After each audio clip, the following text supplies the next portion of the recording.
Released in 1998, 1080 Snowboarding on the Nintendo 64 is an awesome, albeit different take on a snowboarding game.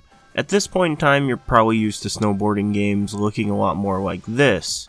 Something that looks and feels a lot more like a Tony Hawk game than an actual simulation of snowboarding. Meanwhile, here comes 1080 Snowboarding, which has more in common with games like Thrasher Skate and Destroy, or even the first Skate. By this I mean 1080 Snowboarding is closer to a simulation of real snowboarding rather than a sandbox for doing big crazy combos and awesome flashy tricks. Instead, 1080's race mode will actively punish you for going for big flashy tricks. Instead, sticking to the ground and spending as little time as possible airborne is your best strategy. Trust me, you're going to need strategy to conquer 1080, especially on the expert difficulty in the game. 1080 can be a very difficult game, but not for the wrong reasons. You see, in a lot of racing games, the AI will have what's known as rubber banding. It basically means that the AI will speed up and easily catch up to you if you are in first place.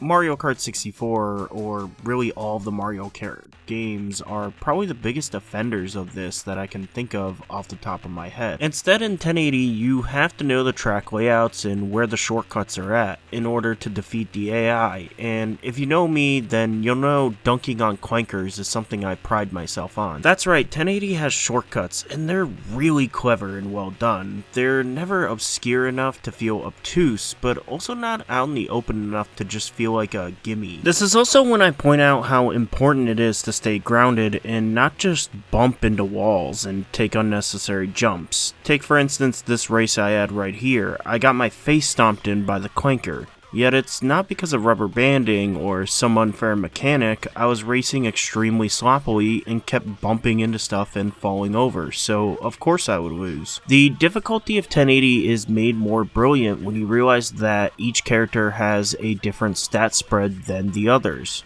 That's right, unlike contemporary racing games, there are actually huge differences between each character.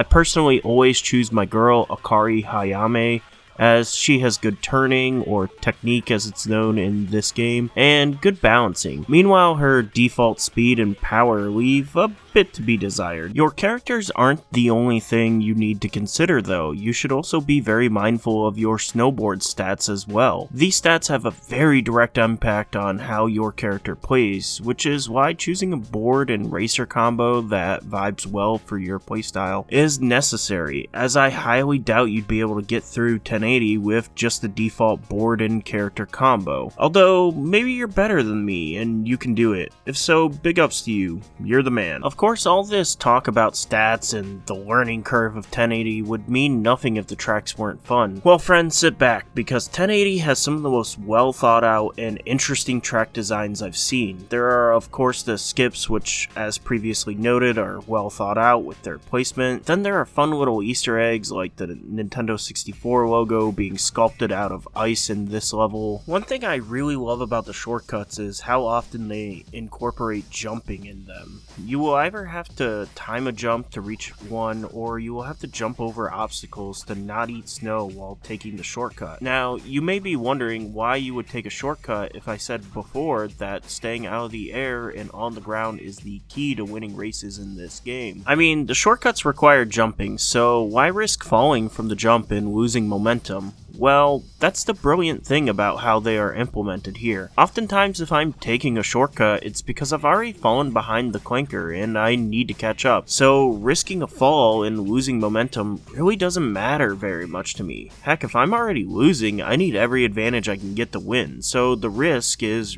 worth the reward. To me, this shows how brilliantly 1080 Snowboarding's track design really is. In most games, once a shortcut is discovered, you never won't take it.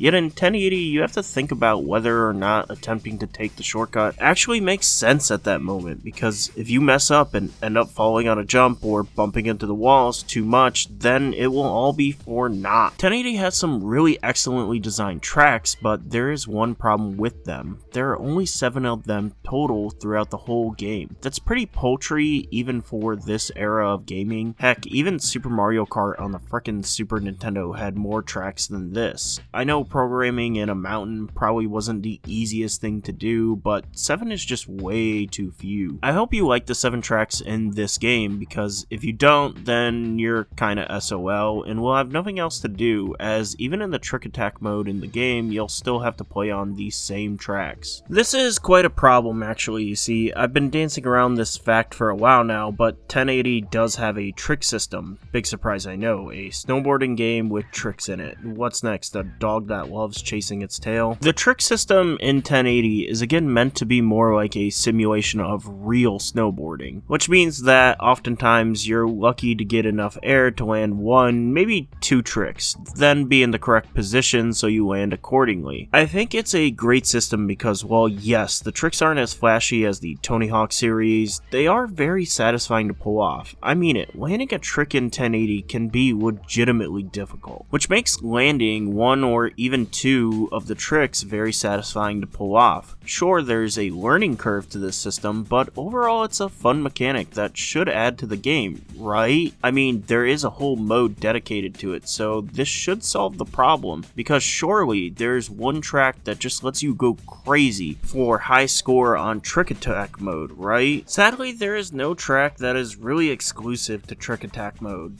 There is a half-pipe, which is fun to mess around on, but it's so basic, especially compared to the rest of the courses in the game, that I almost wish it wasn't here. I really wish we could have seen the developers just go crazy on a course exclusive to Trick Attack. The system for the mode is honestly great, because as previously mentioned, it's satisfying to pull tricks off in this mode. Now, that's not to say the standard race mode tracks are bad Trick Attack mode tracks. No, in fact, I quite like the first 2 tracks for Trick Attack. I mean, the first track has this sweet ramp at the end of it, begging for you to bust a mute off of it. Pause vibes now, though. 1080 has some of the best visuals on the Nintendo 64. Games of the N64 era were fairly notorious for having a lot of fog, which was used to mask the rest of the stage loading, and 1080 uses the fog extremely well, since it only makes sense that going down a mountain covered in snow would have a lot of fog. I also love how the ice, when it's present at least, reflects your character. Visual effects such as that one were very hard to pull off during this era, so seeing this really surprised me, as it's a fairly common graphical effect for 1080. I've always found games of the Nintendo 64 and PlayStation 1 era to have aged interestingly. I think far too many people are way too quick to judge a game from this era's graphics as bad just because they're old, when you really need to compare them to games from that era, and compared to games from its era, 1080 snowboarding holds up very well. The graphical fidelity of 1080 is great, but unfortunately it came at a cost. I noticed quite a bit of slowdown when playing over the years. The frame rate never hits PowerPoint or One Punch Man Season 3 levels of bad, but it's definitely noticeable when the drops occur, and it's annoying that it happens. I gotta say, I'm not a fan of 1080's soundtrack though, unfortunately. I mean, it seems up my alley. A lot of the songs radiate that corny 90s energy, which makes it more unsatisfying to me that I don't enjoy them. I want to love this soundtrack. I really do. I mean, there's a freaking song on the OST that is just nonsensical gibberish. I'm normally all over that type of weird and goofy stuff, but it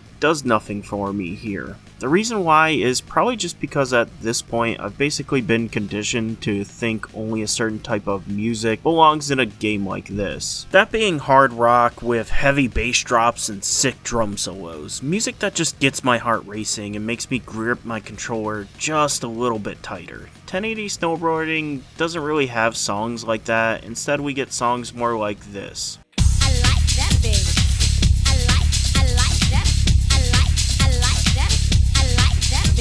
I won't fully commit to calling the soundtrack of 1080 snowboarding bad. No, this is likely just a me thing. I think some people will likely get a kick out of it. I mean, how common is 90s music that's trying to be hip and cool to fit in with the young kids vibe? I am just not one of them, but more power to you if you are. This might sound a little crazy, but 1080 is one of those games that I somewhat prefer playing with the music off. there's just a sense of ambiance that comes over me when I play it this way. Maybe it's because of the environments or the way the game plays. It's just one of those games that I can kinda zone out while playing. So 1080 Snowboarding is a very unique take on a snowboarding game, as it's more of a simulation of the sport, rather than being your average late 90s, early 2000s extreme sports game trying to be Tony Hawk or SSX. The trick system is well thought out, the races are tense and exhilarating, the graphics are some of the best on the Nintendo 64. All in all, it absolutely deserves a spot in your game collection. However, is it the best snowboarding game ever made?